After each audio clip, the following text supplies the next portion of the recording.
Haleluya, puji Tuhan, shalom, selamat pagi saudara yang kasih dalam Tuhan. Senang berjumpa dengan saudara pagi ini dalam program Setiap Pagi Bersama Tuhan. Setiap pagi bersama Tuhan artinya setiap pagi bersama dengan firman Tuhan. Karena kita percaya firman Tuhan adalah kekuatan, firman Tuhan adalah jawaban, dan firman Tuhan adalah tuntunan kita orang percaya untuk hidup sesuai kehendak-Nya dan menyenangkan hati Tuhan. Karena itu mari kita siapkan hati kita berdoa. Bapa, di dalam nama Tuhan Yesus kami bersyukur bahwa pagi ini adalah pagi berkat, pagi mujizat buat kami. Dan kami bersyukur kalau kami ada sebagaimana kami ada pagi ini semua karena anugerah Tuhan. Dan Tuhanlah yang menyertai kami sepanjang hari ini. Dan Tuhan yang menuntun kami sepanjang hari dengan kuasa Roh-Mu. Sehingga apa yang kami lakukan senantiasa berkenan. Dan lewat firman-Mu yang lemah dikuatkan, yang sakit disembuhkan, yang beban berat diberi kelegaan, yang putus asa diberi pengharapan yang baru. Dan yang terikat terbelenggu dilepaskan, dibebaskan di dalam nama Tuhan Yesus Kristus. Hamba menyampaikan firman Tuhan urapi dengan kuasa Roh Kudus. Sehingga setiap kata yang keluar dari mulut hamba berasal dari isi hatinya Tuhan. Yang tidak pernah kembali dengan sia-sia, mengerjakan sesuatu dan memerdekakan hati kami. Di dalam nama Tuhan Yesus Kristus kami berdoa. Haleluya. Amin. Haleluya. Puji Tuhan. Saudara yang kasih dalam Tuhan, mari kita buka Alkitab kita. Amsal pasal yang ke-6. Amsal pasal yang ke-6.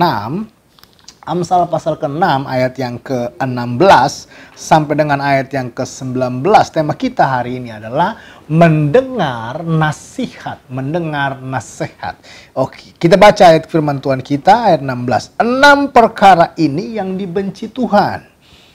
Bahkan 7 perkara yang menjadi kekejian bagi hatinya. Yang pertama, mata sombong, lidah dusta, tangan yang menumpahkan darah orang yang tidak bersalah, hati yang membuat rencana-rencana yang jahat, kaki yang segera menuju kejahatan, seorang saksi dusta yang menyembur-nyemburkan kebohongan, dan yang menimbulkan pertengkaran saudara. Nah, saudara yang dikasih dalam Tuhan, kalau kita hitung, saudara yang dikasih dalam Tuhan, 6 perkara yang dibenci Tuhan, bahkan 7 perkara yang menjadi kekejian bagi hatinya ini, adalah sesuatu yang saya simpulkan dengan kalimat sederhana, adalah sesuatu yang dibenci Tuhan. Iya kan?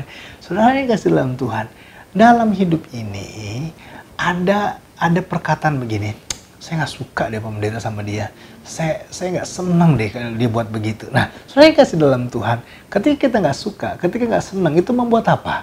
Membuat kita tuh ada rasa enek gitu loh dalam hati kita, ya kan?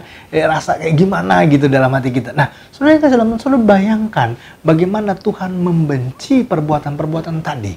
Itu yang membuat Tuhan muak, itu yang membuat Tuhan enek, itu yang membuat Tuhan gak suka sama kita, saudara yang kasih dalam Tuhan. Karena itu, saudara yang kasih dalam Tuhan, apa yang kita bisa pelajari dari ayat firman Tuhan ini?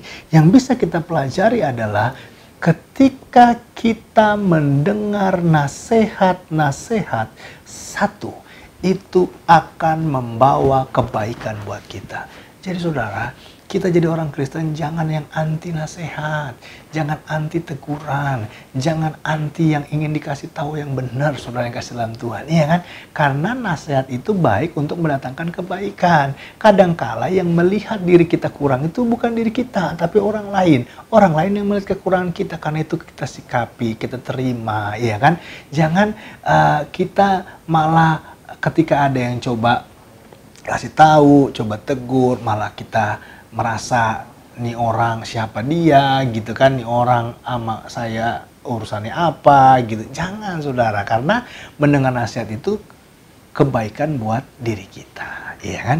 Yang kedua, saudara yang kasih dalam Tuhan, saya pelajari mendengar nasihat itu ternyata bukan hanya mendatangkan kebaikan, tetapi mendengar nasihat itu membawa perubahan dalam diri kita. Saudara, kita ini kalau mendengar nasihat dan kita melakukan nasihat itu, maka secara tidak kita sadari, bahkan mungkin kita sadari, tetapi intinya kita jadi yang mengalami apa? Perubahan gitu.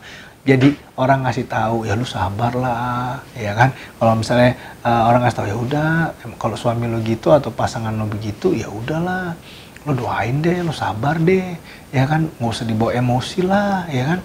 Ya udah lu nggak usah ngeluh lah gitu. Emang keadaannya lah begini kok. Kalau kita misalnya lemah tubuh sakit, orang bilang, ya udah percaya kuasa Tuhan, banyak berdoa deh. Nah kalau kita dengar nasihat-nasihat seperti itu, akhirnya apa? Kita jadi berubah saudara. Kita jadi, iya kenapa saya nggak berdoa ya? Iya, kenapa saya nggak percaya ya? Iya, kenapa saya mesti ngebalas yang jahat ya gitu. Jadi apa? Kita akhirnya berubah, kita jadi bisa mengendalikan diri, kita nggak emosi. Jadi mendengar nasihat itu bisa mendatangkan perubahan. Yang ketiga, saudara, mendengar nasihat bukan hanya mendatangkan kebaikan, bukan hanya membuat perubahan dalam diri kita, tetapi mendengar nasihat juga adalah memuliakan Tuhan. Loh, apa hubungannya Pak Pendeta masa mendengar nasihat memuliakan Tuhan? Iya, karena waktu kita mendengar nasihat, terus kemudian kita mengalami perubahan-perubahan dalam hidup kita, tanpa kita sadari orang-orang di sekitar kita yang memperhatikan kita, akhirnya apa? Wih, emang kalau Tuhan udah menjamah, emang kalau Tuhan udah bekerja, emang kalau Tuhan udah campur tangan, waduh nggak ada yang mustahil.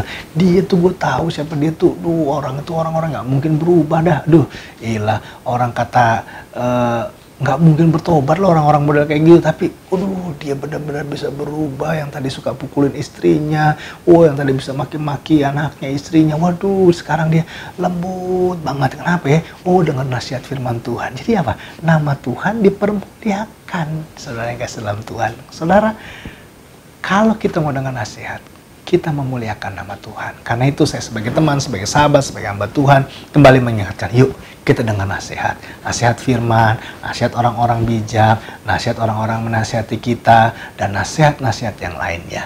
Kenapa? Karena nasihat yang pertama membawa kebaikan. Yang kedua mendatangkan perubahan. Yang ketiga memuliakan nama Tuhan. Haleluya. Kita berdoa.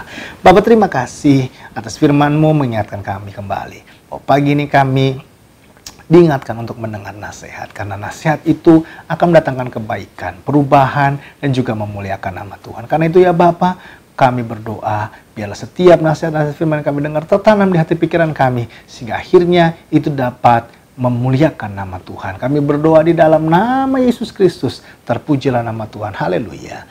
Amin. Saudara yang kasih dalam Tuhan, sampai jumpa dalam program selanjutnya. Tuhan Yesus memberkati saudara. Haleluya.